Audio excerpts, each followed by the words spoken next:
But the truth is, I'm part of a big team, and the most amazing part of the team for me are my board of directors.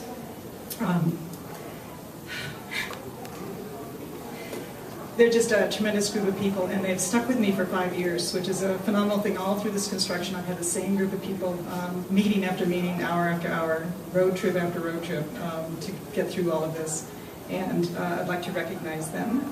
Nella Barker, our president, Bill Lamont, Lanny Crow, Michael Wirtz, I'm sure I don't forget anybody here. I said Lanny, Bernie, thank you. Dan Becker, and now I would like to introduce to you your representative from Glenwood Springs, and someone who spent a lot of time and energy on this particular project to make sure it was just perfect, Marilee Rippy.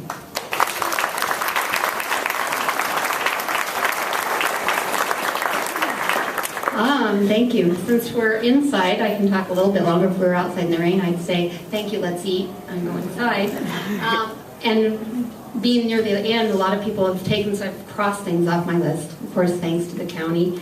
But first of all, thanks to all the voters, because you are paying for this with your sales tax. So please, this Christmas, do all your shopping at home.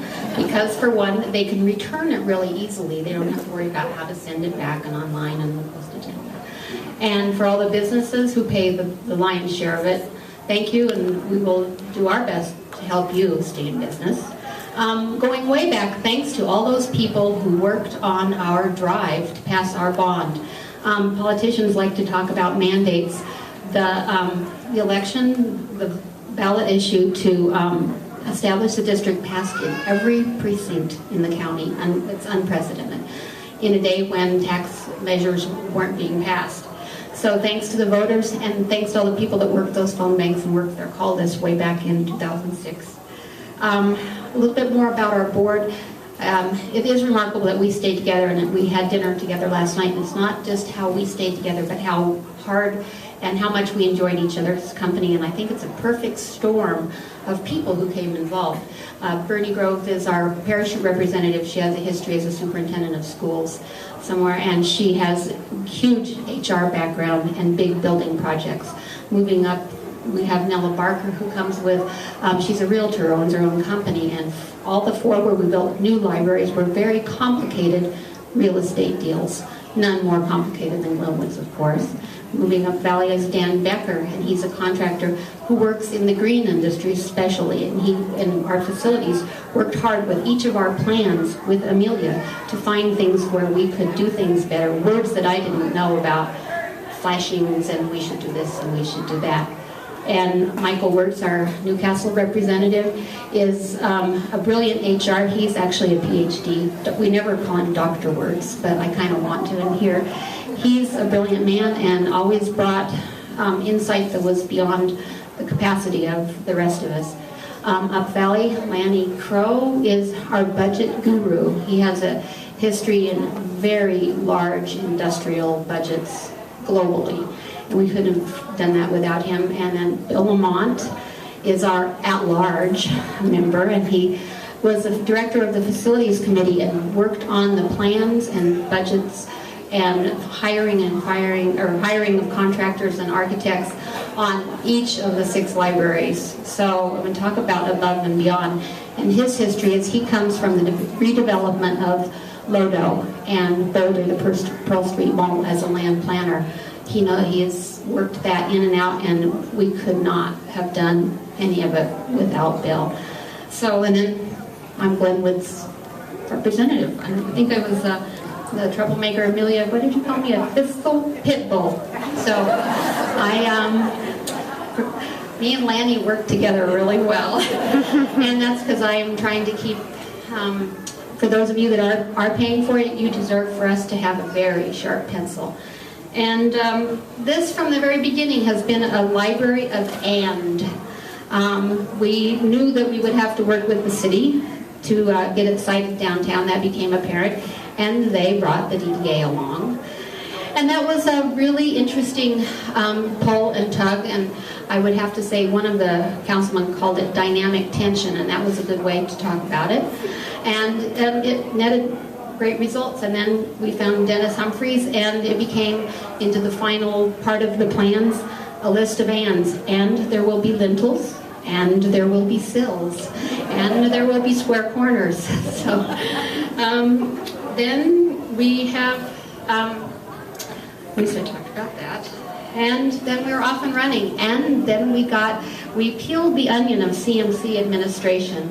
And I do have to send out a thank you to someone who's not here, because without him, Amelia and I talked often about what we called his intense calm.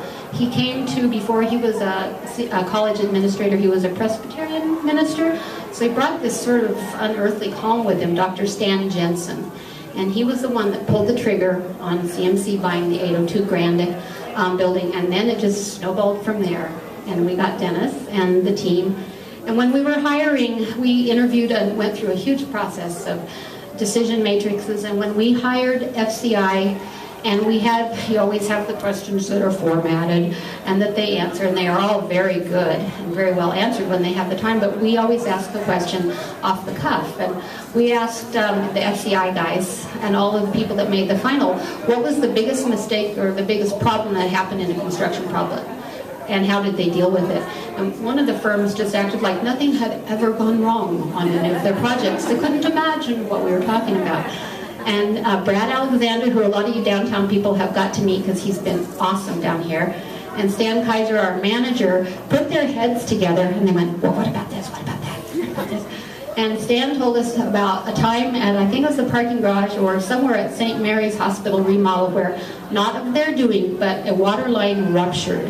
And Stan's words, I remember them till today, are, you could have kayaked in the stairwell. So I went to quite a few of the OAC meetings, owner, architect, contractor, and they were fun. I mean, it was, here's a problem, how we're going to deal with it. I think Brad Alexander memorized the plans and the quantities, and they were this thick. So it was a pretty much awesome project. And in the midst of this, there's a cowboy saying, if you're going to fall, fall reaching. And I love that, and it feels like that's how we deal with, we're always going forward. I wanted to save until the end. I need to save Pat some things to say. You're going to talk about the 19th of September. Oh, and October 4th and 5th. Amelia is. And you're going to talk about your staff. Okay, so anything else you want me to say? Okay.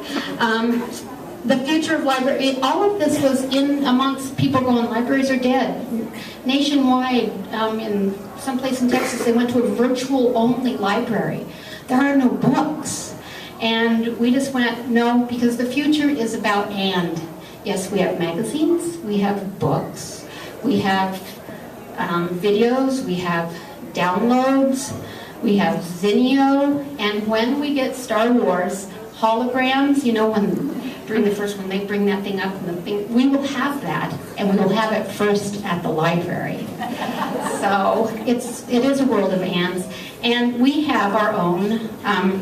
I want to also thank somebody that I was going to thank that she wasn't here, but she is. Kelsey Bean is our grant writer, and she has moved away, and we've kept her virtually as our employee, and she's here for today, and she's amazing, and she's a big part of how we got the extras for all of our buildings and how we are providing programming. Are you going to talk about the October music programming? Amelia is, okay. How we are getting programming that is like nothing else. So it is a world of ands, and we do have in our midst, when we were, Kelsey and, I'm going to cry.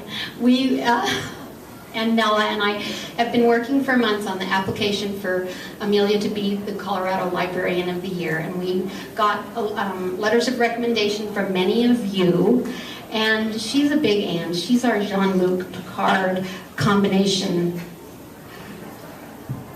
James T. Kirk. Or maybe a little bit of Yoda thrown in, some Obi-Wan Kenobi.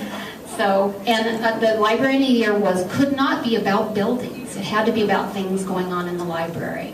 So maybe that's the amazing part. And it wasn't The application was hard because we couldn't get in everything we needed to, because she is amazing. She's Yoda, Jean-Luc Picard, all rolled together. So you're going to love it. I purposely didn't come in until today. I could have come in when I haven't been here since the ceiling was finished, because I like to be delighted. And that was a word that we used a lot during the planning. And it looks like from peeking in, I'm pretty delighted, especially with Lanny Grant's paintings hanging in the wall.